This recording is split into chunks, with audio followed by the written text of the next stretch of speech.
China was making a clear and deliberate statement that it will not tolerate challenges to its sovereignty when it sent a destroyer to confront a U.S. warship in the South China Sea on Sunday, military and diplomatic analysts said. The incident happened when a Chinese Liuyang-class destroyer sailed within 41 meters of the USS Decatur in an operation described by Washington as unsafe and unprofessional and by Beijing as a necessary defense of its territory. Going by the normal rules of the road for ensuring navigational safety, there's no way we would see ships getting so close like this, said Colin Koh, a research fellow at the S. Rajaratnam School of International Studies with Nanyang Technological University in Singapore.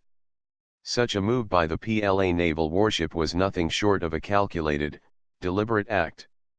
Koh said that China had been steadily building up its naval capabilities and was keen to show its power in the region. The near collision, close to Gavan Reef, happened despite China and the US signing a code of conduct for unplanned encounters at sea in 2014 to prevent such incidents. Contact was only averted when the Decatur changed course and sailed away from the Chinese ship.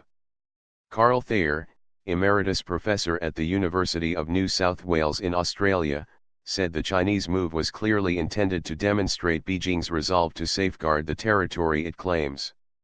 This is the most aggressive and dangerous action China has taken since Trump came into office, he said, referring to US President Donald Trump.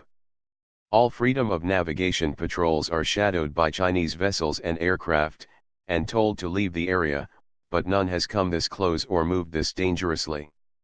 China is signaling we have sovereignty even though no one accepts that.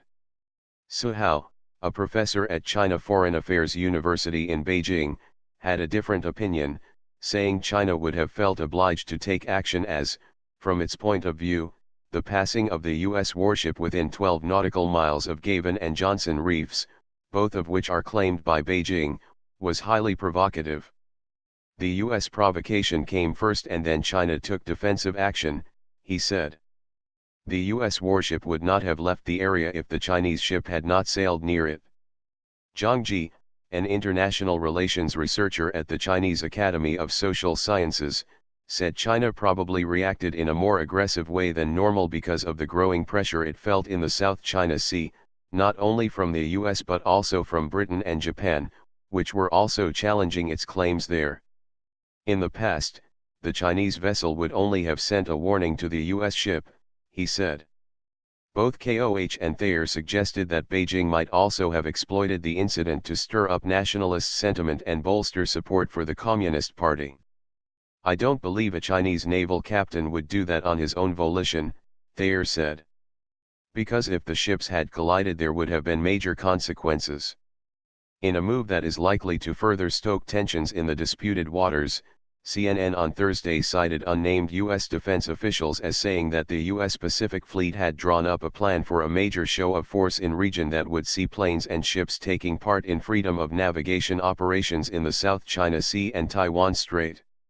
Su said that if Washington went ahead with the plan, Beijing would increase its military presence in both areas to maintain the balance of power, leaving Southeast Asian countries sandwiched between the two powers. The Chinese Liuyang-class destroyer involved in Sunday's incident has a length of 153 meters and a displacement of 6,600 tons. It can accommodate 250 crew and has a single barrel, 100 mm, 4-inch, gun. The USS Decatur is more advanced, with a length of 155.5 meters and a displacement of 8,886 tons. It can accommodate more than 360 crew members and carries up to 90 missiles.